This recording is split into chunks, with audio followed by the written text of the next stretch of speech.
Eu tô com o Yuri aqui O Yuri tá fazendo uma transmissão aqui também agora.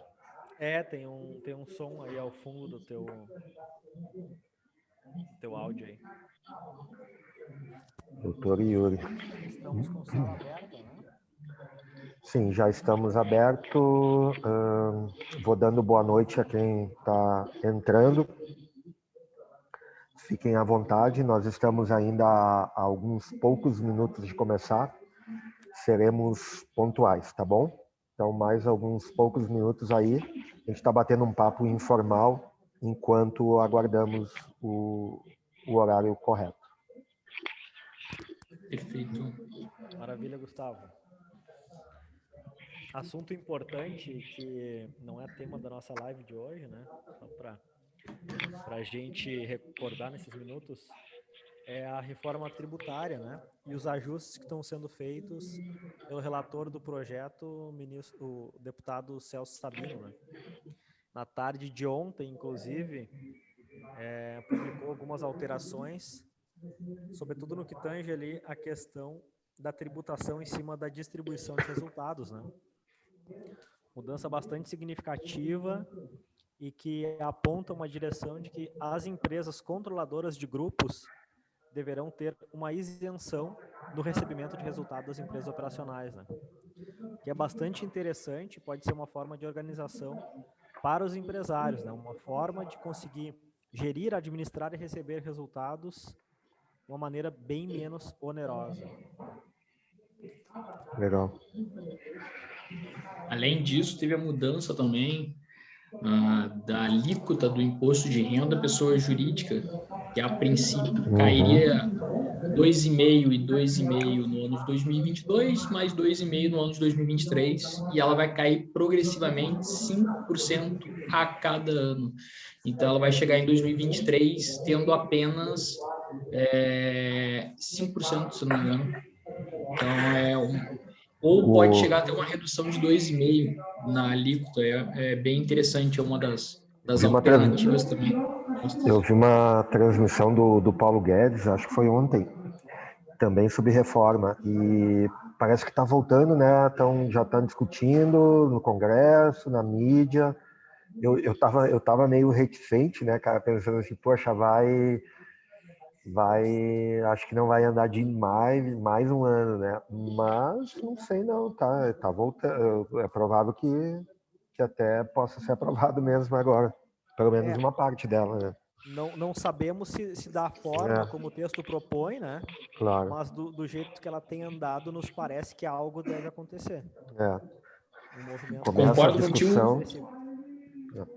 Concordo completamente contigo, Gustavo, ainda mais que a primeira parte da reforma tributária, que era a unificação do PIS e da COFINS, gerando o CBS, ficou um bom tempo parado, né? Então, a tendência... Mais, né? Isso. E agora, talvez em agosto, vá voltar a se falar. E essa segunda parte da reforma tributária já foi apresentado, o relator já está querendo fazer algumas mudanças no texto, então... Quem sabe até o final do ano a gente vai escutar alguma notícia de aprovação, algo nesse sentido. Vamos aguardar. Só dando boa noite aqui mais uma vez a quem está entrando. Pessoal, a gente não iniciou ainda, nós estamos batendo um papo aqui enquanto aguardamos mais poucos minutos. Tá? Eu vou anunciar o momento que começar mesmo o tópico do encontro de hoje. Então, muito obrigado aí pela audiência, a quem está entrando, fiquem à vontade, tá? E nós estamos numa conversa aqui informal e em poucos minutos eu chamo aí de novo. Ainda sobre texto da reforma, né? O que a gente viu pela relatoria do deputado Celso Sabino é uma tendência, inclusive, de estender aquela isenção de distribuição até 240 mil, 20 mil mês, para todas as empresas e não somente as micro e pequenas empresas, que era o que se via no texto original, né? Então, no texto original, a proposta era que as micro e pequenas empresas, grande maioria do Simples Nacional, pudesse fazer uma distribuição mensal de até 20 mil reais e essa isenta da tributação dos 20% em cima cortar a distribuição. E agora, pela nova proposta, então, seria estender isso a todas as empresas, né? O que dá algum fôlego ao empresário, mas nas empresas que, de fato, têm uma lucratividade forte, esses limites não serão suficientes, né? Então, ocorrerá uma tributação, seguramente, né? Nessas retiradas de recursos. Não, perfeito. E outra questão também que estavam falando sobre o fundo de investimento imobiliário, que ia sofrer a tributação de 15% e talvez ele continue com isenção do jeito que está no modo atual. Então, vamos esperar para ver as novas propostas, quem sabe se vai ter alteração no texto ou não. Tem bastante mudança, mais do que se imaginou até. De fato. Notícia de hoje também, a Magalu anunciando a venda, né, de em torno de 4,6 bi em ações, né? Parte de um projeto de expansão, de investimento em logística e aquisição também de uma empresa de mercado, uma plataforma, se não me engano. Plataforma Se ela acabou de adquirir a Kabum, um dos principais e-commerce do mercado hoje em dia, por 1 bi. Então, é uma expansão bem significativa. E outra questão bem importante a respeito da Magalu, a notícia da compra foi feita hoje de manhã cedo, antes da abertura da bolsa. E aí, quando a bolsa abriu, ela teve 5% de alta. Então, foi bem estratégico até. A Magalu está sempre à frente, né, nessas questões estratégicas, né? Vem nos últimos anos se destacando bastante. Essa virada de chave deles, inclusive no período de pandemia, foi bastante interessante. Já estavam muito preparados com plataformas de e-commerce, inclusive disponibilizaram um marketplace para pequenas empresas poderem utilizar a plataforma delas, né? E até um dado interessante, depois do Covid, se registra mais de 30% das vendas de micro e pequenas empresas através de plataformas online, o que antes não se registrava, né? A micro e pequena empresa foi muito resistente a entrar no mercado online. Com a Covid, se fez necessário, né? Era um momento, ou tu entrava no mercado do e-commerce, ou tu fechava as portas e tu não tinha mais nenhum tipo de negociação, né? Foi um período que deu aquele lockdown, todas as lojas fechadas, principalmente para quem é microempreendedor individual e, consequentemente, tem que fazer a venda porta a porta e não tinha mais esse tipo de situação. Então, se deu necessário esse tipo de e-commerce. Então, é bem interessante. Além disso, do ano passado para esse ano, foram abertos mais de 2,5 milhões de microempresas individuais, do ano passado para esse ano. Então, para tu ver o boom dessas microempresas hoje em dia. Quando eu falo assim próximo do microfone, pessoal, fica bom de me ouvir aí? O som tá legal? Aí fica bom. Tá legal. Agora sim. Vou procurar ficar com ele aqui na mão, assim. Legal. Esse movimento de grande aumento de microempreendedores, ele se dá por algumas questões, né? A gente tem flexibilização de normas trabalhistas que antes vedavam o acesso de colaboradores ou ex-colaboradores, com regras agora muito mais flexibilizadas, inclusive podendo ingressar na forma de microempreendedores. Então, isso facilitou até o reaquecimento, né, de empregabilidade. E por isso o número tão expressivo de microempreendedores, né? Acho que é um primeiro passo bem importante das novas medidas de liberdade econômica, inclusive. Eu vejo também que, aliado a isso, o desemprego em decorrência da pandemia, né?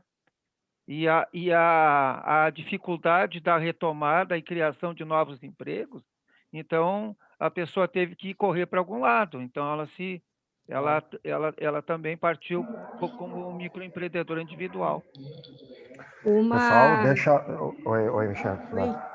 Não, fazer só um comentário que a nossa junta comercial aqui do Rio Grande do Sul, ela incentivou a abertura de novas empresas, isentando até as taxas. Então, a gente tem isenção de taxa desde março. Desde março não se paga a taxa para abrir empresa aqui no Sul.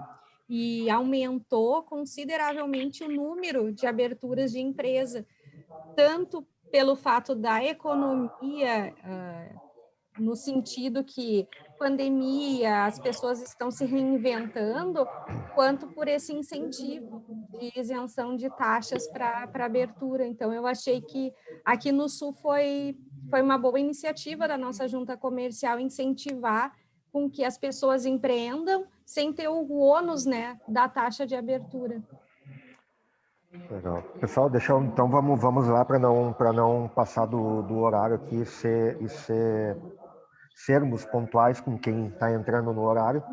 Vou passar algumas breves orientações, né? Nós vamos estar aqui, então, por aproximadamente 1 hora.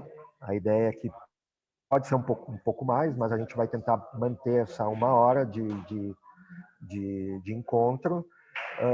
Eu estou gravando essa aula, ela será disponibilizada dentro do curso de holding patrimonial lá da Universidade Estúdio. Daqui a pouquinho mais eu falo sobre isso, ela vai ficar guardada lá. Perguntas são muito bem-vindas, porém o áudio não está aberto para vocês, então utilizem aqui a parte escrita do chat. Eu vou mediando aqui, eu vou lendo, vou vendo se tem algumas questões para a gente ir comentando ao longo da conversa, ou eu reservo para o final, mas a participação de vocês é fundamental para dar o dinamismo aqui, para dar a interação. Basicamente, agora, para a introdução é isso. Eu vou rodar um pequeno vídeo aqui de abertura, só para marcar o nosso começo, e volto em 1 minuto, ok? Então, vou compartilhar aqui. Maurício teria que me devolver o host.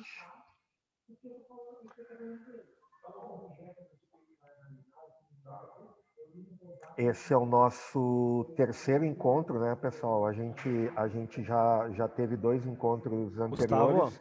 Gustavo, para mim tu consta como host e eu como co-host. Então eu não conseguiria te devolver o host nesse sentido. Para mim parece que tu já está como host. Não, ok. Então fica contigo mesmo aí, Maurício, sem problemas, porque tu já está dividindo a tela, até não tem problema, tá bom? Deixa eu só passar então um recado, assim, que esse é o nosso terceiro encontro. Nós estamos na Maratona Family Business. Então a gente se propôs aqui ao longo do mês de julho de realizar 4 encontros em 4 quintas-feiras, sempre às 19h30, horário de Brasília. Então a gente já fez um encontro no dia 1, e o tema foi reforma tributária. Essa aula está gravada e já está dentro do curso, como bônus, no curso de holding patrimonial que a gente tem na universidade, né? Tivemos um encontro quinta passada, que foram os 10 problemas mais comuns nas empresas familiares. Essa aula também já consta lá dentro do curso de holding patrimonial e planejamento sucessório. Contou, inclusive, com a presença do José Carlos Braga Monteiro, que é presidente do Grupo Estúdio. E hoje nós estamos no nosso terceiro encontro. Haverá ainda um 4º encontro e último na quinta-feira da semana que vem. Hoje, então, o tema é os sócios ocultos das empresas. Vamos falar do fisco, dos sucessores, credores. E conosco aqui hoje se encontram o professor José Gado. O professor José Gado é bacharel em Ciências Contábeis, é consultor de empresas na área contábil, tributária e societária, é professor, palestrante e perito contábil. Professor José Gado, boa noite, tudo bom? Boa noite, Gustavo. É um prazer estar aqui novamente para nós trocarmos ideias. E sejam todos bem-vindos. Excelente, professor. Boa noite. Está aqui conosco também a Michele Nunes. A Michele é contabilista, é bacharel em Direito, com atuação de mais de 20 anos na área societária. Atua no Grupo Estúdio como protagonista no negócio da Estúdio Family Business. Michele, boa noite. Boa noite, Gustavo. Boa noite a todos. Obrigada. Vamos juntos. Também conosco aqui, time forte hoje, né? Marcelo Borba. Marcelo é coordenador tributário e societário, tem formação em administração e empreendedorismo e sucessão, tem um MBA também em gestão fiscal e tributária, atua há mais de 8 anos na área fiscal e há 3 anos atua no Grupo Estúdio com planejamento tributário e societário. Marcelo, muito boa noite, meu caro. Boa noite, Gustavo. Boa noite a todos. Boa noite. E também conosco o Maurício Ferreira, o Maurício que é o gestor da Family Business, é o head da bandeira e vai conduzir aqui hoje os trabalhos. Maurício, está contigo a palavra. Muito boa noite, uma excelente aula aí, um excelente encontro aí para ti e para toda a turma. Boa noite, Gustavo. Boa noite a todos que nos assistem ao vivo. Cumprimento também aqueles que nos assistirão depois, quando participarem dos nossos cursos e acessarem as nossas aulas. É um grande prazer a gente estar reunido mais essa noite aqui na nossa sequência da Maratona Family Business para falar de assuntos tão importantes, tão relevantes para a atualidade e muitas vezes carente de disseminação de conhecimento para toda a rede aí de profissionais que trabalham com as empresas, sobretudo familiares, né? O nosso tema de hoje, pessoal, são os sócios ocultos das empresas. Fisco, sucessores e credores, né? Esse assunto, ele é um assunto que permeia o mundo acadêmico, empresarial, e muitas dúvidas nos chegam na Family Business, no Grupo Studio, sobre preocupações com esse tipo de sócios ocultos que muitas vezes nem mesmo o empresário se dá conta que os tem. Então, a nossa missão para hoje à noite é desvendar esses sócios ocultos, entendê-los quem são e como a gente deve tratar para ter segurança nas estruturas empresariais. Vou estar fazendo um bate-papo essa noite aí, como o Gustavo falou, com o Marcelo, com a Michele e com o nosso professor José Gado. Estaremos a postos para responder as dúvidas todas, mas temos bastante material. Então, vamos dar seguimento. Imagino que todos estejam vendo bem a minha tela. Se não estiverem vendo, por favor, me deem um ok. Vou me manter com o meu fonezinho aqui próximo para poder falar e que fique fácil de escutar. Preparamos um sumário, inclusive, para que depois, quando o material ficar à disposição nos nossos grupos, nas nossas mídias e nas aulas, fique acessível a todos, tá? Então, hoje a gente vai falar de conceito de stakeholders, legitimidade de partes interessadas nas empresas, quem são os sócios ocultos, quais são os principais sócios ocultos, ente fiscal como sócio, credor como sócio oculto, sucessores como sócios ocultos, falecimento, sucessão, proteção patrimonial, até liquidação, custos e redução destes encargos. Tá bem? Então, o primeiro conceito, pessoal, que a gente precisa trazer é o conceito de stakeholders, né? Esse conceito de stakeholders, em seguida a gente vai entrar lá na gênese do nome, e aí vai ficar muito claro por que a gente elencou como um tema importante de falar nessa noite. Ele é um conceito que foi criado por Robert Freeman, em 63. E hoje ele é muito utilizado para descrever o formato das organizações, empresas, né? Como elas são reguladas, se gerenciam e principalmente como elas se relacionam com os seus públicos de interesse, né? No reconhecimento das transações que efetuam e a interação com a sociedade em que se insere e seus agentes. É um conceito que está intimamente ligado aos compromissos, às obrigações das empresas e organizações sociais. Eu, antes de passar esse slide, pessoal, deixo sempre à disposição dos colegas para fazerem as interjeições que acharem necessárias em cada um dos pontos. E aí a gente vai enriquecendo esse debate. Se não tiverem nenhum Falar um pouco de... Perfeito. Falar um pouco de stakeholders, nada mais é do que o conceito, são pessoas, grupos ou organizações que podem impactar ou serem impactadas por decisões ativas ou nas entregas de projetos. A gente vai ter um slide próximo à frente falando sobre todos os stakeholders, mas só dando alguns exemplos principais, nada mais são do que clientes, órgãos públicos, fornecedores, entre outros no geral, pessoal. Ótimo, Marcelo. Vamos adiante, então, com o nosso material. Então, aqui, pessoal, a gente traz um conceito, né, de como interpretar esse termo stakeholder, né? E, às vezes, a gente até pode se perguntar o porquê utilizar os termos em inglês quando a gente fala uma linguagem tão rica quanto o português. E o intuito disso, pessoal, é que a gente trabalhe a linguagem mais utilizada, mais veiculada, não vou dizer uma linguagem universal, mas a mais utilizada nos meios acadêmicos, né? Então, segundo as palavras do professor Art Carroll, lá da Universidade da Geórgia, né, da Universidade de Negócios da Geórgia, o termo stakeholder vem do inglês e quando a gente traduz, a gente define de fato como pessoas que têm interesse nas empresas, que têm relacionamento nas empresas, né? Partes interessadas, bem como os shareholders, que são os acionistas, né? E aí depois governo, fisco, consumidores, funcionários e as comunidades representativas, como sindicatos, associações de categoria e os veículos midiáticos, né? A gente trouxe, inclusive, aqui uma breve síntese sobre o professor Archie Carroll, né? Que foi um estudioso que constituiu um modelo de avaliação e desempenho das organizações quanto ao nível social que elas ocupam, né?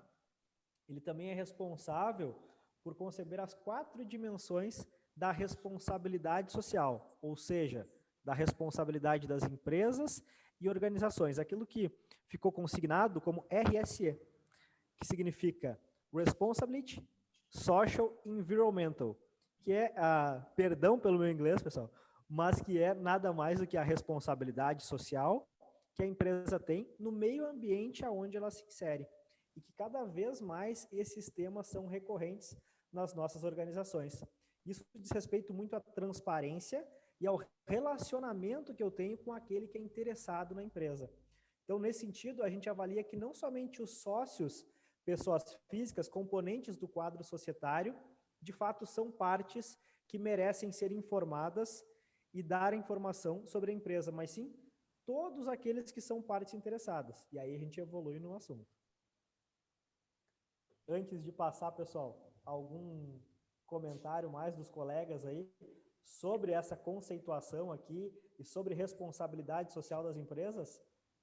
Eu diria que você falou praticamente tudo. Eu só incluiria dentro desses exemplos que você usou aqueles casos que ocorrem até com uma certa frequência, e aqui no estado nós temos também, de determinados municípios onde uma empresa de grande porte ali se instala, gerando emprego não só para aquele município, mas também para municípios próximos. Então, a importância que tem essa empresa para a comunidade, né? Porque, às vezes, até quando a empresa resolve, vou sair desse lugar, vou para outro lugar, ou vou para outro país, coisa desse tipo, e sendo algo de uma forma abrupta, repentina, isso interfere muito na economia e também nas possibilidades de emprego daquela comunidade. Então, a empresa tem efetivamente uma responsabilidade muito grande com a comunidade. Ela ali se instalou, ela gerou emprego, gerou renda, mas ali ela também foi servida, ela ali também foi bem recebida. Então, no momento em que ela possa vir a decidir não mais ali estar, ela tem uma responsabilidade muito grande de, junto com a comunidade, buscar outras alternativas. Sem dúvida, professor. O próprio Emílio Durkheim já falava da função social que a empresa exerce no meio no qual ela se situa. A empresa, quando ela é constituída através de um contrato social, que é um pacto que ela tem com a sociedade de exercer um objeto social, lícito, possível, etc., e que contribua, de fato, com a sociedade, com o meio no qual ela se insere, ela recebe algumas concessões estatais para exercer determinada atividade, mas ela também tem um compromisso social de entregar o produto, serviço, etc., né? No específico caso que o senhor nos trouxe, e é um caso bastante feliz de estar falando sobre a questão de transportes, a gente viu bem recentemente, inclusive fazendo um breve adendo, as empresas de transporte como um todo, ao longo do nosso país, migrando bastante seu modal em função até mesmo dos aplicativos. E o governo, em contrapartida, fazendo diversas medidas, ações, concessões, injeção de recursos para que essas empresas permaneçam atendendo a população. Então, a gente tem acompanhado bastante e reforçando a função social e o interesse da empresa no meio onde ela se insere. Mas vamos adiante com o nosso material.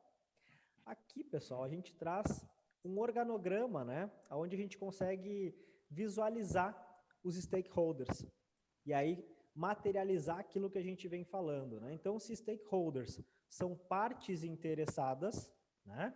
Partes controladoras ou interessadas, a gente consegue enxergar todos esses na volta do organismo empresarial. Proprietários, a comunidade local, os governos estaduais, municipais, federais, né? Grupos específicos que tenham interesse na empresa, defesa do meio ambiente, colaboradores, mídias, né? Clientes, todos como partes interessadas que são stakeholders. Então aqui a gente vai formando um conceito de quem são as pessoas que estão ligadas ao negócio, além dos sócios e administradores propriamente ditos. Colegas, eu assumo a frente, mas não puxo a palavra para mim. É para a gente ter de fato uma interação com todos, tá ok? Se Perfeito. não tiverem colaborações aqui, eu passo. Pode seguir, Maurício. Beleza, então tá bom. Vamos lá. Então, no conceito geral, pessoal, a gente viu que os stakeholders são os públicos que influenciam ou podem ser influenciados, né? Ainda nos termos de estudo do professor Carroll, o stakeholder é qualquer indivíduo ou grupo de indivíduos, né, que reivindicam uma ou mais participações em uma organização, exercendo assim os seus direitos, né? E aqui a gente traz alguns exemplos de direitos, né? Típicos de acionistas, típicos de colaboradores e típicos de consumidores, que são relações de direitos diferentes. Alguns com relações diretas, por exemplo, na distribuição, na gestão dos resultados da empresa. Os colaboradores, com o tipo de direito que exercem perante a empresa. E os consumidores, então, aqueles que recebem o produto, o serviço, mercadoria da empresa. Ainda as outras classes de direitos morais, que, por exemplo, envolvem na questão dos colaboradores, que merecem uma dispensação de tratamento com respeito, cordialidade e todas as demais questões das relações trabalhistas e interpessoais com as empresas. Perfeito. Só complementando essa parte de stakeholders, tem dois tipos principais, que são os stakeholders primários e os stakeholders secundários. Primários são aqueles que afetam diretamente, são afetados diretamente pela atividade, exemplo, os colaboradores. E os stakeholders secundários são aqueles que são, de fato, que afetam indiretamente a sociedade, o negócio, os órgãos públicos. Então, essas são algumas das diferenças dos stakeholders primários e secundários. Eu diria também assim, ó, que, e aí isso até está no organograma anterior, que são os concorrentes. A empresa sofre influência dos concorrentes porque ela precisa cada vez ter um produto melhor para poder ganhar dos seus concorrentes.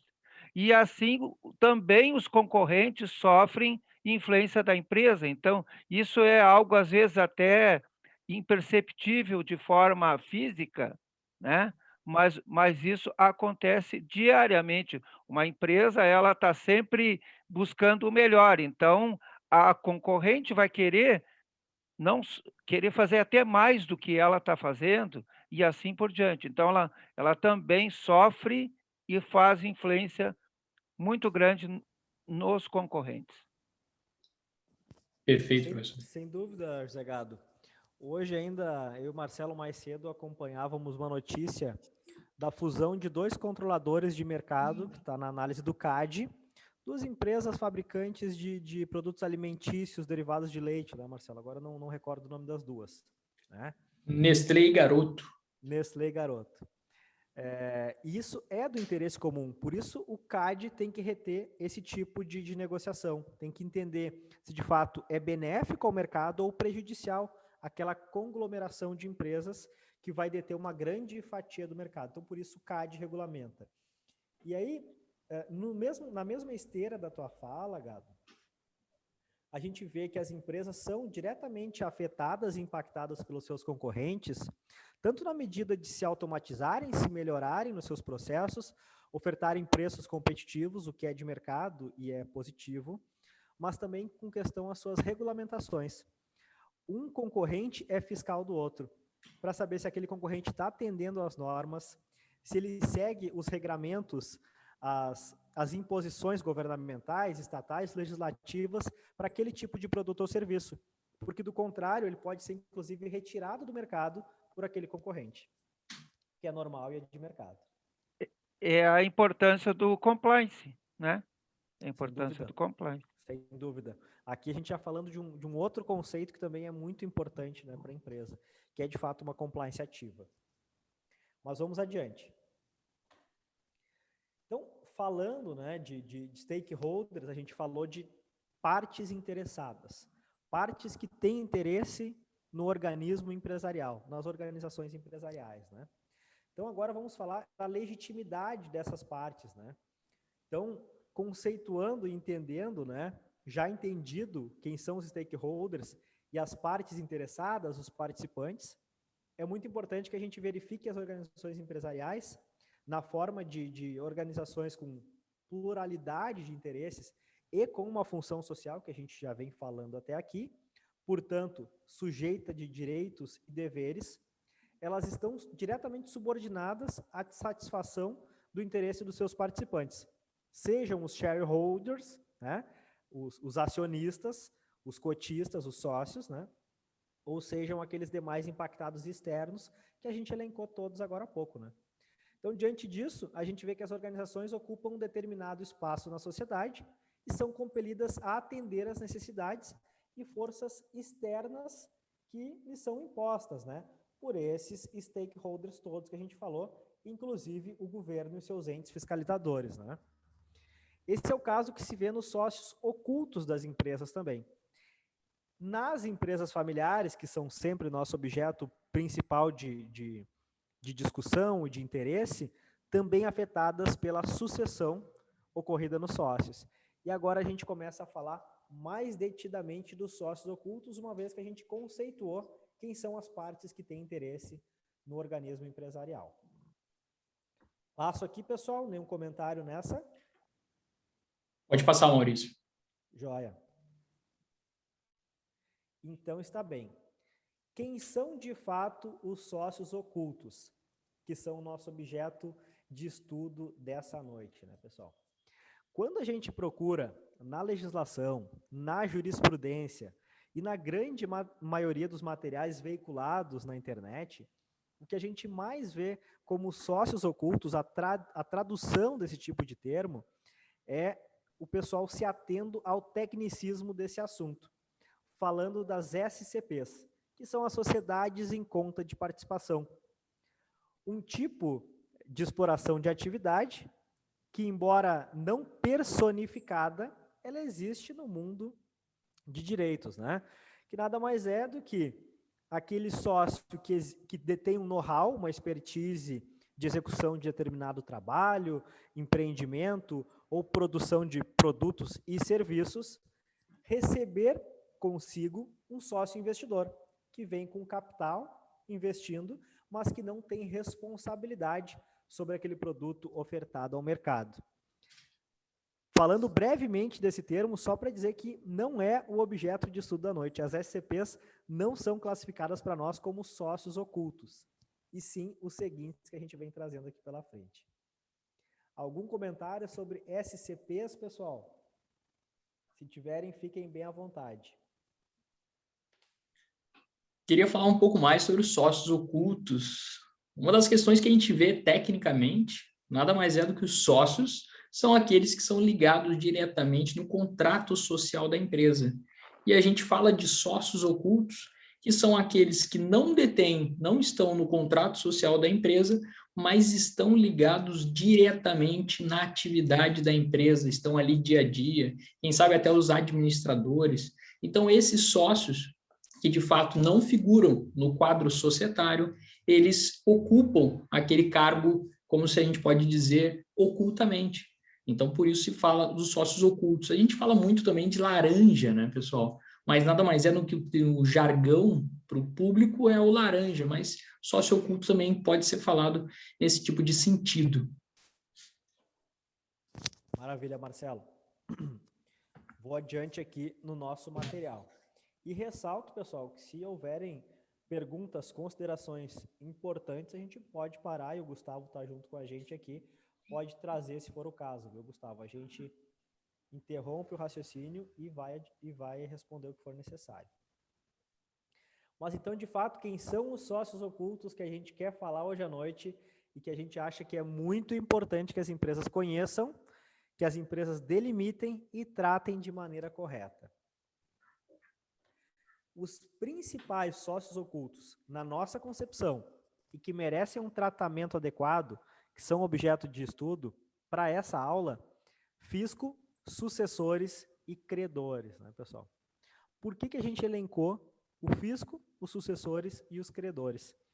Porque eles são partes que têm uma capacidade imensa de influenciar, de nortear, de mudar completamente a gestão, a administração e as finanças de um negócio, podendo, inclusive, em muitos casos, tomar até o controle desse negócio, dependendo de como for o seu relacionamento e de qual interesse que ele tenha ou crédito a satisfazer. E aí a gente entra a falar de cada um destes sócios ocultos aqui, pessoal. O primeiro, e talvez seja um dos mais vorazes, se não o mais voraz, é o ente fiscal como sócio oculto, né? A nossa Receita Federal brasileira, ela tem supercomputadores de altíssima geração, por exemplo, pegando ela, que é o ente fiscalizador mais severo e mais bem preparado, né? Então, com tecnologias que conseguem fazer diversos cruzamentos fiscais, conseguem fazer diversas análises em cima do faturamento, da tributação, das declarações das empresas e, em muitos casos, se torna um grande credor da empresa. E nesse movimento de tornar-se um grande credor, muitas vezes correspondendo os seus créditos a uma fatia considerável do patrimônio líquido, do capital da empresa e, em muitos casos, incorrendo em graves penhores, bloqueios, arrestos de cotas, né? Blindagem de bens que são essenciais à atividade e, nesse momento, tornando-se, de fato, sócios das empresas, embora ocultos. Contribuições, colegas, sobre o sócio oculto, o ente fiscal como sócio oculto? Olha, só para dar uma palavrinha breve, sócio oculto, nossa Receita Federal, estadual ou municipal, tanto faz, todo mundo já conhece e a gente tem um próprio jargão dizendo que mesmo quando você tem apenas 2 sócios de uma empresa, a gente sabe que o sócio que mais leva é o governo, é a União, é o que for. Porque, consequentemente, você tem aquela divisão dos 34% para o governo. Nós sabemos que a Receita Federal é voraz, como o próprio Maurício já disse, é o leão, né? E ele acarreta grande parte da lucratividade, dos encargos, a partir das suas obrigações acessórias, dos seus impostos, das suas contribuições, ele leva grande parte dos resultados da empresa. Então, nada mais justo do que ser um dos sócios ocultos aqui que a gente mais dedica a palavra à Receita Federal, Estadual e Municipal. A Receita, as receitas, né, e as suas procuradorias, os seus órgãos de advocacia que são responsáveis por aquela cobrança mais severa, pelas execuções propriamente ditas, não raras vezes invadem diretamente o patrimônio pessoal dos sócios e de seus familiares. Perfeito. Muitas vezes... Pois não, só queria deixar a palavra, acho que o José Gado, professor, quer falar, mas ele está no mudo ali, professor. Desculpa. Diga, professor. Desculpa. E eu quero ver a Michele também, se a Michele quer falar também. Mas assim, ó, pode falar, Michele, as damas não, sempre aqui, primeiro. Imagina, eu estou aqui tirando do mudo, colocando no mudo, mas a Receita Federal, ela é muito rápida, e ela concorre diretamente com todos os outros, né?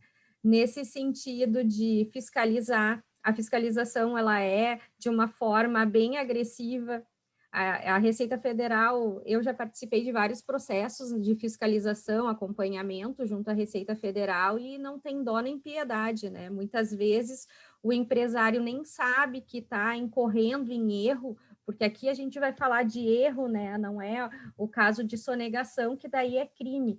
Mas muitas vezes o empresário nem sabe que está incorrendo num erro, num preenchimento de uma declaração, porque tem uma assessoria que não é uma assessoria atualizada, e esse erro pode fechar as portas do negócio. O negócio pode fechar por um erro numa declaração, por uma apuração, né, errada, e a gente sabe que voltar 5 anos para trás para reapurar tudo isso realmente pode acabar com o negócio, principalmente dos pequenos. Então, se tratando, né, desse sócio oculto fisco, existe uma preocupação relacionada também a ter uma boa assessoria para entregar essas declarações acessórias, que não são poucas e cada vez elas se interligam mais, e tem que ter um profissional capacitado para fazer isso, para que não ocorra, né, um problema no futuro. Então, é bem importante e relevante acompanhar isso. Eu estava tentando falar com o microfone fechado, só com leitura labial, que vocês iam saber se eu estava falando ou não. Peço desculpas. Mas o que eu quero dizer é o seguinte, ó, historicamente, nós já temos uma carga tributária elevada. Tá? Se nós pegarmos, por exemplo, o Tiradentes, a Inconfidência Mineira, por que ela aconteceu historicamente? Porque ia ser implantado a derrama, que era o quinto, 20%. Vejam, Tiradentes brigou por causa de 20% de carga tributária. Né? Que até isso aí gerou uma expressão de que quando alguém briga com outra pessoa, diz, ó, vai para o quinto dos infernos. O quinto dos infernos era 1/5, que era os 20%. Tivemos lá na época do então presidente José Sarney um desincentivo ao empreendedorismo, onde as empresas faziam, ao invés de colocar os seus recursos no processo produtivo, elas faziam uma aplicação chamada overnight. Era a aplicação de uma noite. Para que eu vou comprar matéria-prima, fabricar, tá sujeito a vender e não receber, pagar impostos, contratar funcionário, daqui a pouco até tem alguma ação trabalhista. Eu faço aplicação do dinheiro. E qual foi a consequência? Nós chegamos a ter inflação de quase 100% ao mês. Então, uma preocupação que se tem com reforma, no sentido de elevação de tributação, diminui aqui, mas aumenta lá, é que nós possamos passar por isso de novo. Porque se nós nos colocarmos no lugar dos empresários, eu hoje sou empresário, eu tenho R$1 milhão, eu não sou empresário, eu tenho R$1 milhão, será que eu vou optar por criar um negócio com toda essa carga tributária, como já foi comentado, não só da área federal, mas nós não podemos esquecer da área estadual, do ICMS, do ISS. Então, é um desestímulo não só ao empreendedor, investidor interno, como ao capital estrangeiro, que nós poderemos ter uma saída de muito capital estrangeiro e a não chegada também. Né? Então, é um sócio oculto, com certeza. Claro que ele é um sócio escondidinho ali, mas a gente sabe que ele existe, né? Não estamos vendo, mas ele existe. Excelente, professor. Sabe as palavras aí. Inclusive trazendo Só complementando rapidinho, um apanhado Maurício. Histórico. Fica à vontade. É um desestímulo à economia, né, professor? Essa parte da nossa carga tributária. Porque quem arrisca, porque negócio é risco. Qualquer empreendimento é um contrato de risco. Quem arrisca é o empresário, são os sócios da empresa, arrisca o seu capital, as suas economias. mas quem é que recebe a participação maior no bolo do resultado? São os entes tributários, federal, estadual, municipal. E aí, daquele pedaço de bolo pequeno que fica para o empresário, agora eles querem tirar 20% ainda deste valor. Quer dizer, na verdade, ele vai ficar com os farelos do bolo, nem vai ser uma fatia, vai ficar com os farelos do bolo. É preocupante, isso realmente é preocupante. Tá aí, professor José Gado, com a sua opinião sincera sobre carga tributária, trazendo pontos aqui históricos, né, da evolução tributária, pontos de momentos semelhantes como os que a gente passa agora, né, e as medidas que os governos procuram tomar. Então, aqui falamos, então, do ente fiscal como sócio oculto, pessoal. Vou passar para o nosso próximo slide. O tempo vai aos poucos se escoando e a gente tem bastante material ainda para falar e depois queremos abrir um espaço de perguntas e respostas. Então, vamos lá. Ente fiscal como sócio oculto no caso de sucessão empresarial. O que é a sucessão empresarial com olhos para o fisco, né, pessoal? Ela ocorre, geralmente, em momentos nos quais uma empresa assume o local, a carteira de clientes, ou a personalidade de outra. Então, ela passa a ser uma sucessora. Isso pode se dar no momento de incorporação de responsabilidades. Isso pode se dar no momento onde, por exemplo, um empreendedor decide fixar o seu negócio onde já tinha uma empresa alocada antes. Isso acontece muito em questões de locação e principalmente em início de atividade. Essa responsabilização que decorre da sucessão atrai todas as responsabilidades daquela empresa, daquele empreendimento anterior, né, para dentro dessa sucessora, então, que passa a ser responsabilizada por débitos fiscais, trabalhistas, obrigações administrativas, ambientais, contratuais e todas as demais espécies de dívidas que podem incorrer. Nesse caso, novamente o fisco, ele é muitíssimo voraz e muito célere nesse tipo de transferência de cobrança. Quando ele verifica que não mais consegue cobrar aquela empresa, aquele negócio, que em muitos casos até de fato faliu, extinguiu, fechou as portas e muitas vezes até de forma irregular, manteve com o CNPJ o contrato ativo, o fisco se apressa em transferir essas responsabilidades para quem possa lhe dar vazão ao seu direito de cobrança. No caso, a empresa que vai se estabelecer, o novo empreendedor ou empreendimento que ocupa essa posição da antiga empresa. Mais uma vez, o ente se mostrando um sócio oculto muito severo, e são casos que a gente costuma ver em diversos momentos, né? Ao longo das nossas experiências aí, a gente vê muitas empresas sendo sucessoras de débitos e muitas vezes tentando defesa, tentando se evadir desse tipo de responsabilidade, mas com muita dificuldade na prática de se desvencilhar desse tipo de cobrança. Outra questão importante também sobre esse fato é a desconfiguração da personalidade jurídica. E muitas das vezes, quando a empresa não é capaz de arcar com as suas dívidas, o sócio, o sucessor, ou mesmo aqueles sócios, podem se ocorrer de uma desconfiguração da personalidade jurídica e aí sim pegar os bens, os patrimônios que estão na pessoa física. Isso é uma questão bem importante, pessoal. Então, por isso que nessa parte sócio-oculto, ente fiscal, é bem impactante. Maravilha, Marcelo. Realmente, a gente... Acho que a Michele queria dar a palavrinha. Isso, eu vou fazer só uma complementação ali, porque no caso de sucessão, inclusive, a sucessão, ela se dá até em 2 anos anteriores, né, a assumir aquele estabelecimento. Então, o fisco, ele não vai querer saber daqui para frente, ele vai até 2 anos para trás. Então, isso...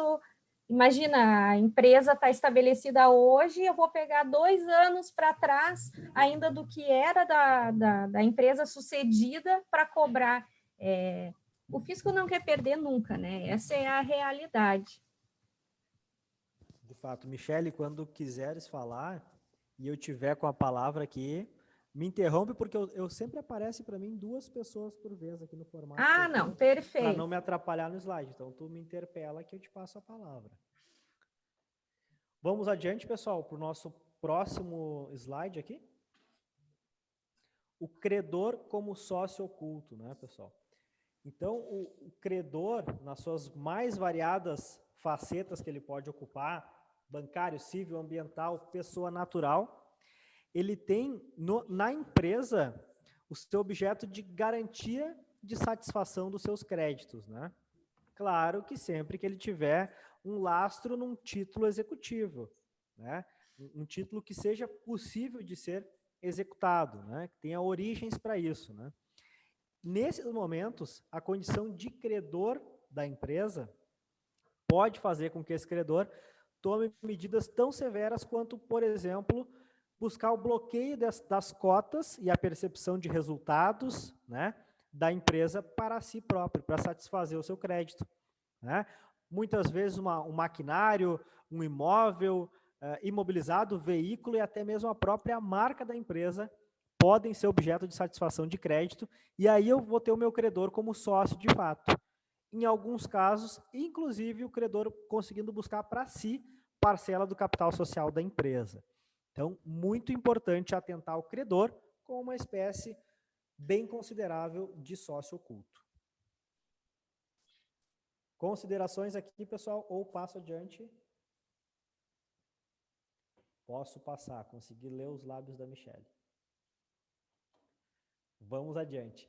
Agora aqui, pessoal, falando de sucessores, mas estes sucessores aqui são os sucessores que, de fato, sucedem as pessoas naturais, né, ou até mesmo jurídicas, na linha sucessória, que eu vou estar falando, nós vamos estar falando, né, do momento do passamento dos sócios, dos momentos onde ele precisa se ausentar por motivos de saúde, mentais ou físicos, né, e que, portanto, não possa exercer os seus direitos como sócio, né? Então, a gente deve jamais desconsiderar e dar muita atenção a este tipo de sucessores, né? Os sucessores que podem ser aqueles pelo direito hereditário, cônjuge, filhos, netos, sobrinhos, e que podem, de momento a outro, passar a assumir parcelas importantes do capital, da gestão, da administração das empresas, e aqui bem voltado às empresas familiares, mais uma vez falando. E importante frisar, pessoal, que a nossa fala, ela pauta muito as empresas familiares, porque hoje elas são em torno de 90% das mais de 20 milhões de empresas brasileiras, né? Chegando a ser responsáveis até por margens acima de 65% do produto interno bruto. Então, quando a gente fala em empresa familiar, não é só o preciosismo ou a atenção que a gente gosta de dar para essas empresas, mas sim pela relevância do mercado que elas têm. Sucessores das pessoas naturais e jurídicas são figuras que a gente deve ter uma atenção muito grande, porque em muitos casos eles se tornam membros perniciosos, improdutivos e que trazem muita dificuldade e até mesmo um sobrepeso na administração das empresas, porque não tem uma afinidade com os demais sócios, não tem um conhecimento de atividade e de uma hora a outra passam a ter o condão, né, a caneta para administrar e muitas vezes gerando até empecilhos ou conflitos internos com os demais sócios.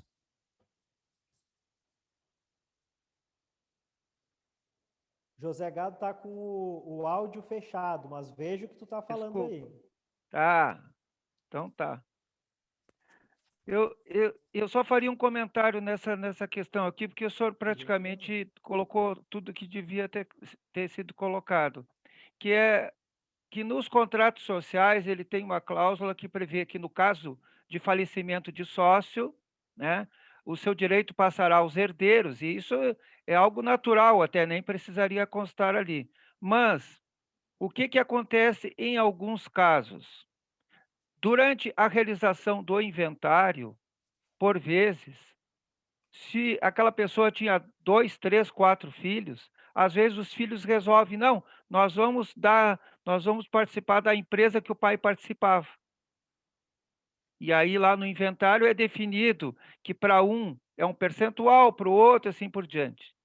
Só que não existe, muitas vezes, um ambiente propício para o ingresso de 3 ou 4 filhos dentro do quadro societário, onde anteriormente era o pai, devidamente alinhado profissionalmente, né, com os demais e com a empresa. E eu sei de casos de sociedade que, então, resolveram vender a empresa e não houve como ser feito dessa forma. Algumas pessoas optam, no texto do contrato social, em relação a essa cláusula, mencionar que passará aos herdeiros a serem representados por um herdeiro dentro da sociedade, né? Isso ajuda a reduzir a possibilidade de atrito entre os sócios remanescentes e aqueles que vêm em decorrência da herança, né? Então, isso também pode atrapalhar a continuidade da empresa. Muito bem pontuado, Zé Gado. Cláusulas, acordos, pactos, sempre bem-vindos quando se fala de sociedades, quando se fala de pessoas. As pessoas têm comunhão de interesse, têm afinidade social, em geral, quando ingressam em uma nova atividade, quando vão empreender, mas essa afinidade não necessariamente irá durar para sempre. E a empresa, diferente do ser humano, ela não obrigatoriamente está sujeita à finitude que nós estamos sujeitos. A criação é maior que o criador. Nesse sentido, a gente tem que prever desde muito cedo as regras de convívio, de sucessão, nesse caso, das pessoas, para garantir a perpetuidade do negócio. Já que a gente viu agora há pouco que a empresa tem uma função social, uma razão de existir e que ela é importante na sociedade na qual se insere. Vamos adiante, pessoal?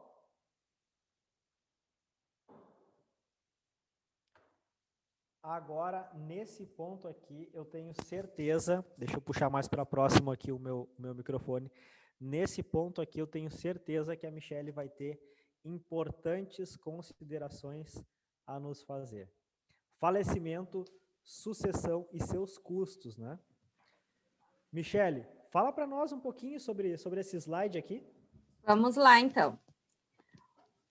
Com o falecimento de um dos sócios, é aberta a sucessão. É isso que está previsto no nosso Código Civil. E de acordo com o nosso Código Civil, que é o que rege, né, o direito da empresa, nós temos 3 alternativas, que é a cessão das cotas aos herdeiros, como o professor estava falando, né, que está previsto no contrato social, a liquidação da cota com pagamento dessa participação societária, sem que ocorra esse ingresso do herdeiro, e a dissolução da empresa com a quitação dos haveres, se houver.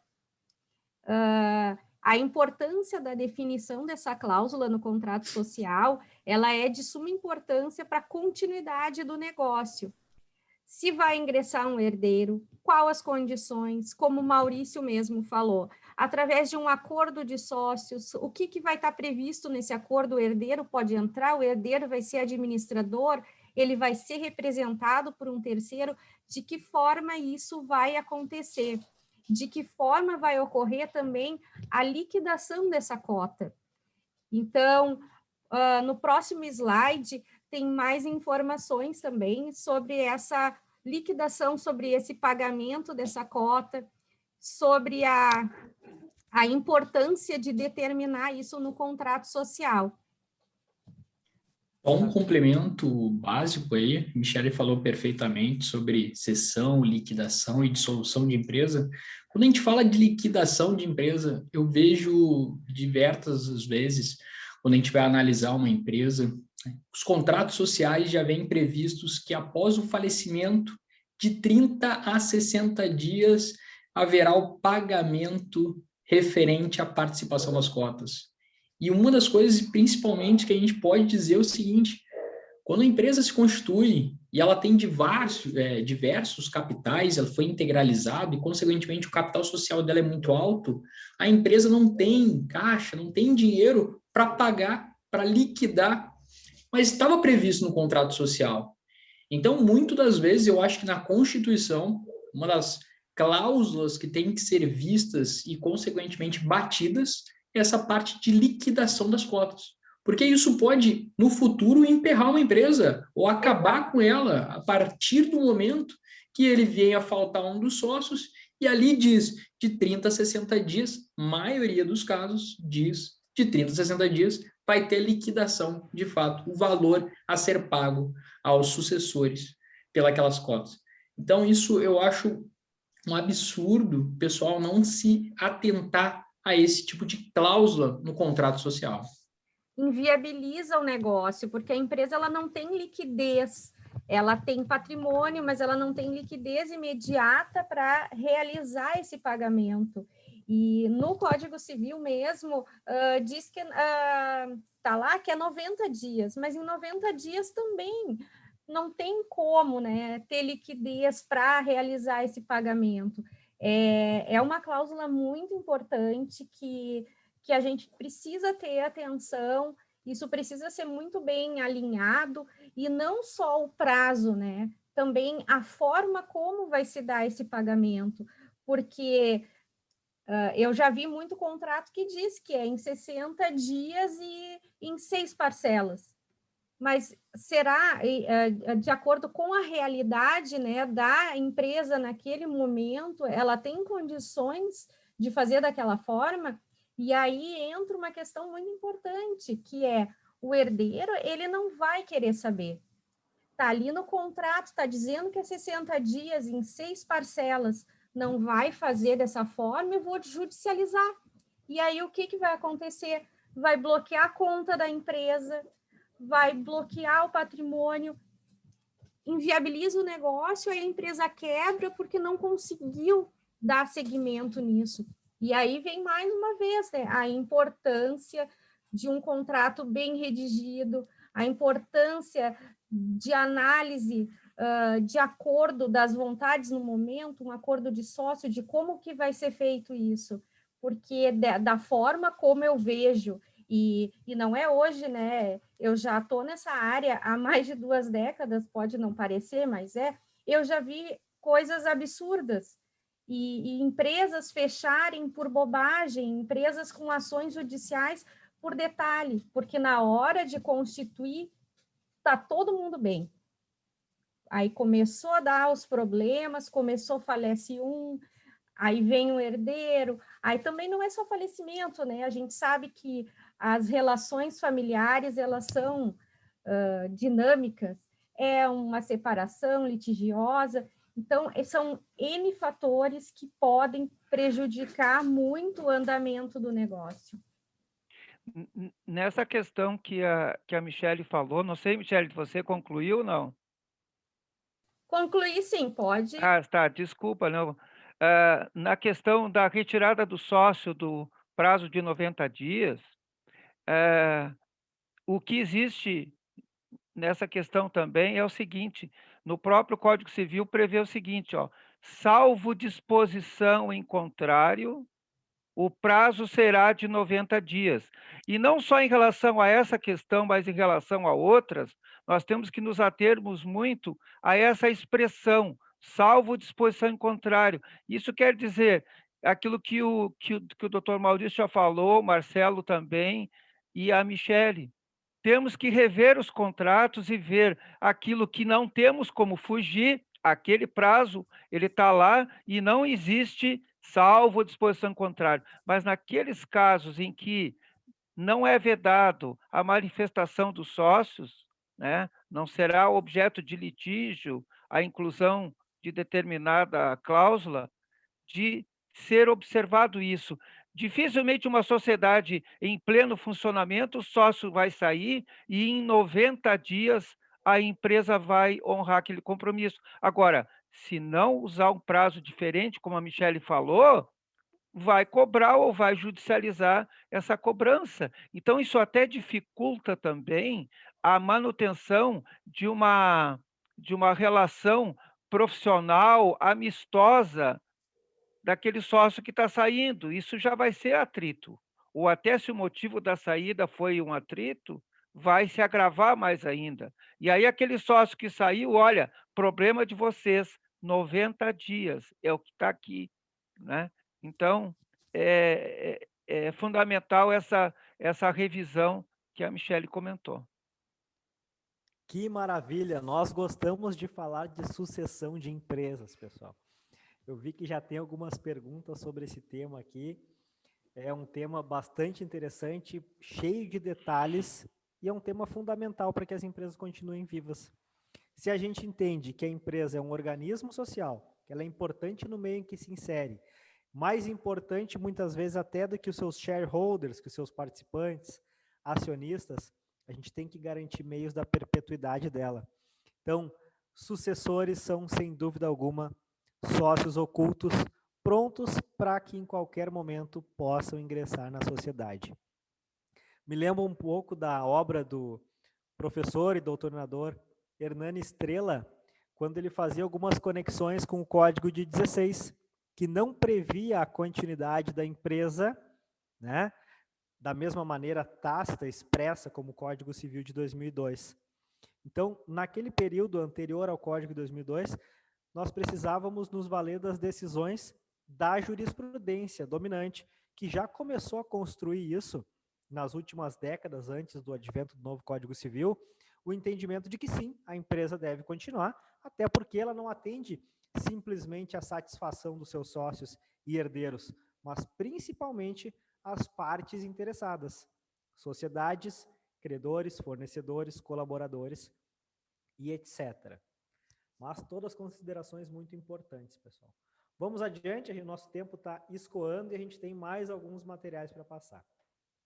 Inclusive, pessoal, não será objeto de aprofundamento nessa noite, mas já lhes prometo que a gente vai falar sobre esse slide com muita atenção em outra noite, em outro momento, mas nós não poderíamos deixar de trazer o modelo dos 3 círculos de propriedade, família e negócios, feito lá pelo John Davis e o Renato Tajuri em 78, que são modelos que expressam as partes interessadas, controladoras, sócios, funcionários, membros, família e propriedade.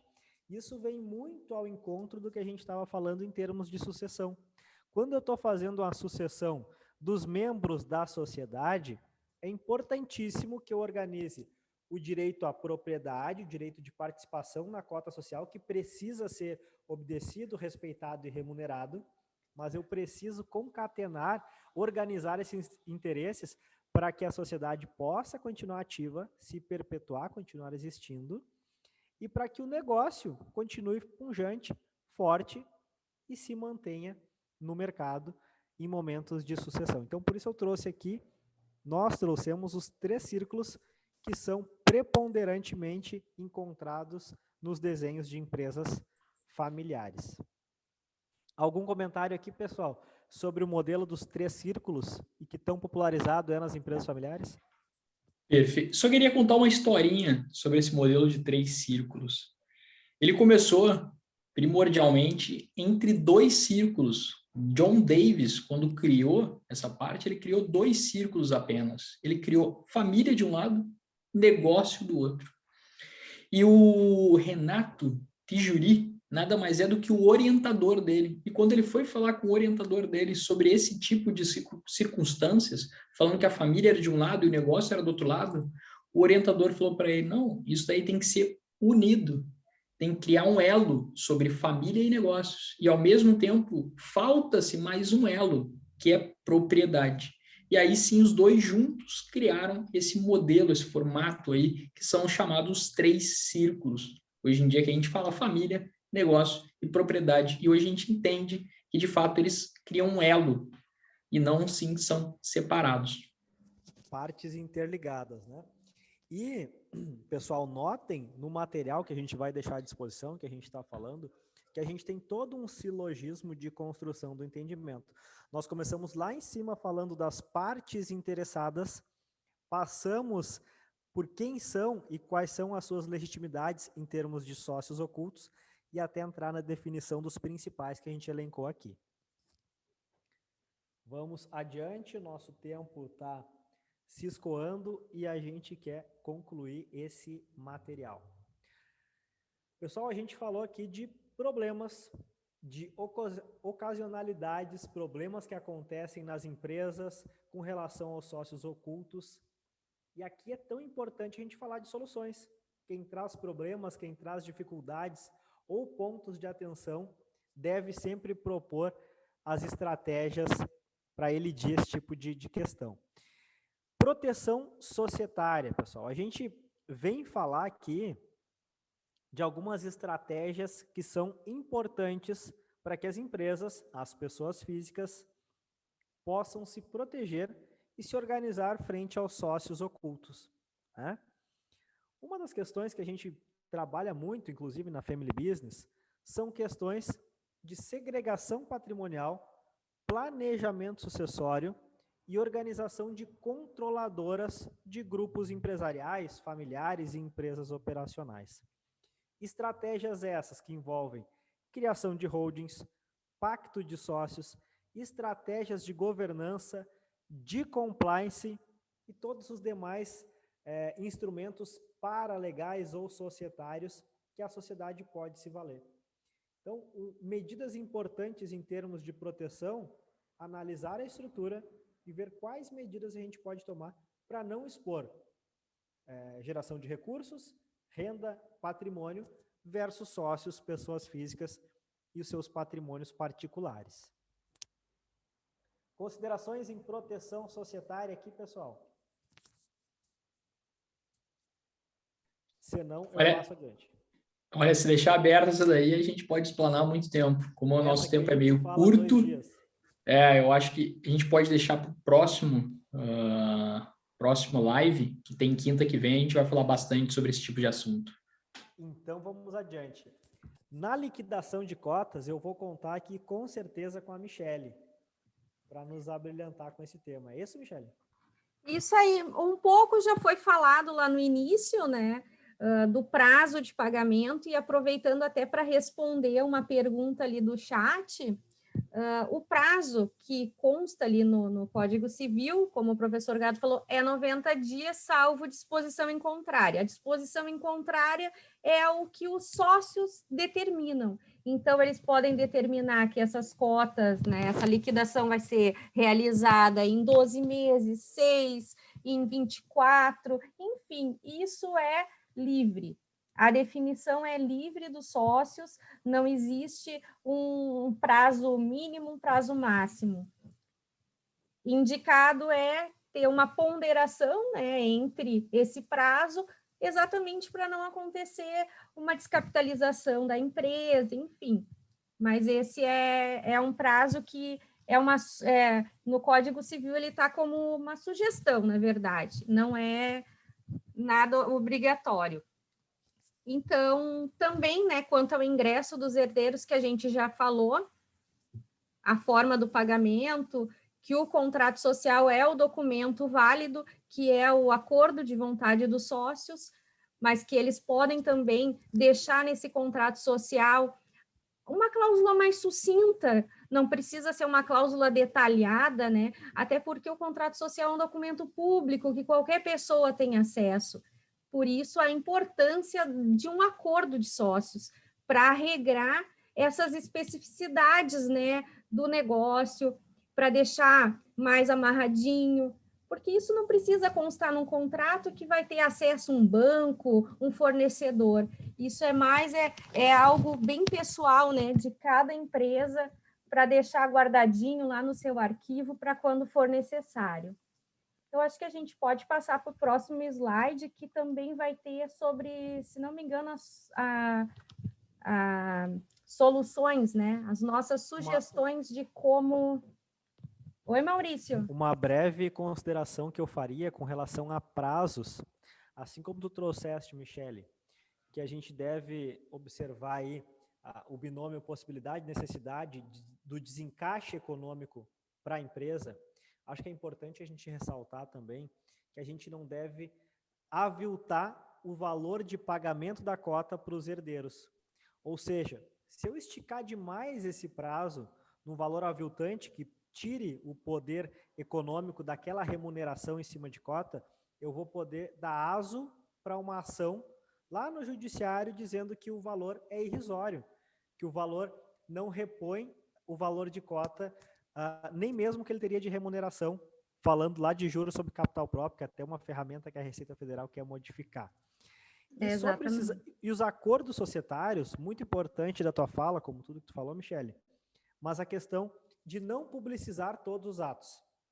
As empresas têm um costume de ou não regulamentar quase nada ou regulamentar tudo no contrato social. Isso realmente não é uma boa estratégia. Quando eu tenho todos os meus dispositivos e estratégias no meu contrato social, eu tenho que levar em consideração que a junta comercial é um órgão de registros públicos, ou seja, qualquer um, mediante a taxa de pagamento dos serviços, pode retirar a cópia do contrato. São Paulo já nem taxa mais cobra, eu posso consultar publicamente todo e qualquer ato de qualquer empresa. E isso pode trazer alguma dificuldade no que tange a proteção, organização das suas próprias estratégias. É uma fragilidade, né? É uma fragilidade imposta ali no contrato. Sem dúvida. Te devolvo a palavra para te falar dos custos de liquidação. Bom, os custos de liquidação, como que se faz esses custos, né? A cota, a gente sabe que o que está lá no contrato não é o que vale de fato. Então, esse valor, ele é avaliado a valor de mercado através de um valuation e através desse instrumento, que é um laudo pericial, se tem o valor de fato daquela cota para pagamento daquele herdeiro. Como também a gente já bateu bastante na situação da liquidez, que as empresas, normalmente elas não têm essa liquidez imediata para esse pagamento, que é importante definir essas regras e um planejamento adequado para que se tenha segurança na continuidade dos negócios sociais. Então, isso é o que a gente vem batendo, né, desde o início ali, quando a gente começou a falar da sucessão, né, empresarial. Do quanto é importante prever tudo isso num contrato e regulamentar em um acordo de sócios. Maravilha, Michele. Então, chegamos na conclusão, pessoal, passamos um pouquinho do nosso tempo. Ainda temos como reduzir custos. Perdão. Vamos falar de como reduzir custos aqui antes de chegar na conclusão, que eu acho que é o nosso próximo slide. Então, como reduzir, né? Como traçar estratégias para melhorar esse processo de sucessão para que ele aconteça de uma forma saudável, né? Para a empresa. Tanto saudável para a empresa quanto para quem vai receber. Porque a gente sabe que num evento morte, muitos custos estão envolvidos nisso, né? Então, o que a gente traz aqui? Hoje tem um mecanismo, né, uma forma que muitas empresas estão adotando, que é o seguro de cotas sociais, que é uma securitização de cotas, que o empresário faz para que num evento desses não tenha esse desencaixe.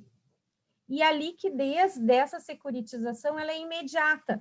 Aconteceu ali a abertura da sucessão, como a gente falou lá no início, a abertura da sucessão evento-morte é uma liquidez imediata para pagar os herdeiros. Então, é um investimento em securitização que vai fazer com que ocorreu o sinistro, vamos lá, eu tenho liquidez para pagar esses herdeiros. Então, é uma forma de planejamento que é recente, que está sendo muito utilizada e muito aceita pelos sócios por ter essa liquidez, né, muito rápida. Ela é imediata, então não precisa aguardar, né, 180 dias. Então é uma forma também que eu coloquei como ponto 1 em função da liquidez, né? E depois tem o planejamento, tem todo o planejamento societário, sucessório, que é feito dentro, né, de uma estrutura familiar, que a gente faz através de uma holding ou não. tudo vai depender, né, de caso a caso. Mas são esses regramentos internos, esses acordos, a forma de pagamento.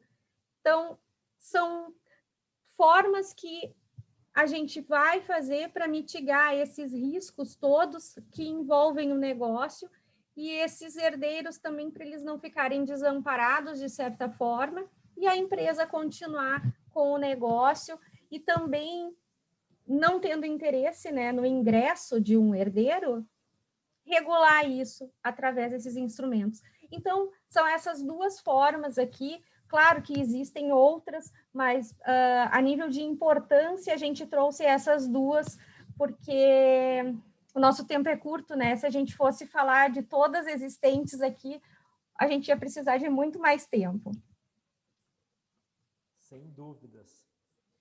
Pessoal, o assunto é extenso, é interessantíssimo e a gente tem muito conteúdo para falar. Mas... Só vou pedir para aproximar um pouquinho o teu microfone. Desculpe. Mas como o nosso tempo é curto, a gente vai para a nossa conclusão e o material fica todo à disposição. Depois é só postarem as perguntas ali que a gente vai responder a todas com muito carinho. Então, os sócios ocultos são uma realidade nas empresas, sejam familiares ou não. Existem mecanismos de proteção e organização que podem e devem ser utilizados para mitigar os riscos dos efeitos negativos do ingresso desses sócios ocultos. Então, a gente deixa aberto aqui para quem conheça, queira trazer outros tipos de sócios ocultos, que nos comuniquem, nos sugestionem e, por que não, a gente pode, inclusive, abrir esse assunto para novas aulas num futuro. Gustavo, como estamos aí de perguntas? Tempo eu sei que já é estourado, né? Tempo já estourado, mas vamos responder o questionamento brevemente da Suzana. A Suzana coloca, e quanto ao prazo, eu posso definir o prazo que quiser, um ano depois ou 2? Acho que ela se referia sobre falecimento e sucessão ali, na hora que estava falando disso. Deixa eu começar essa resposta e depois eu vou devolver a palavra para o pessoal. A Michele já falou brilhante dessa resposta, ela viu a perguntinha e falou. Mas eu gostaria de acrescentar o seguinte. A gente tem um princípio que norteia as relações de direito que se chama Pacta Sunt Servanda. Esse princípio de direito diz que as partes têm liberdade de autorregularem as suas relações contratualmente, desde que elas não estejam infringindo direito uma da outra ou sendo abusivas, né? Então, por mais que a gente tenha um contrato social, que a gente combinou uma questão de remuneração, essas cláusulas poderão ser analisadas e julgadas pelo judiciário ou por uma câmara negocial, por um órgão que as partes escolham, para ver se houve abusividade no momento dessa pactuação, desatenção, ou se algum direito estava sendo negligenciado. Então, eu acho que o principal limite é o bom senso, a capacidade de pagamento, a necessidade de perpetuação dos negócios e a realidade que os herdeiros precisam receber aquilo que lhes cabe. É isso, pessoal? Excelente, excelente. Pelo avançado da hora, então, eu vou pedir a permissão de vocês para eu fazer um fechamento aqui. Queria agradecer muito ao Maurício Ferreira, ao Marcelo Borba, ao professor José Gado, a Michele Nunes, pelo encontro de hoje. Agradecer especialmente a vocês que ficaram aqui conosco nessa 1 hora sobre o tema, sobre os sócios ocultos, né? E eu queria dizer que essa aula foi gravada, ela vai ficar disponível dentro do curso de Holding Patrimonial e Planejamento Sucessório lá na universidadestudio.com.br, e fica aqui já o meu convite para que vocês coloquem ali já um lembrete na agenda, no celular, para na próxima quinta fecharmos em grande estilo a Maratona Family Business no nosso 4º e último encontro, às 19h30 horário de Brasília, e o tema será Aspectos do Planejamento Tributário para Holdings. Pessoal, muito obrigado pela presença de todos, um bom final de noite e até quinta que vem. Obrigado, Tchau, pessoal. pessoal. Uma boa noite. Obrigado. Obrigada a todos, boa noite. Boa noite. Boa noite, pessoal. Obrigado.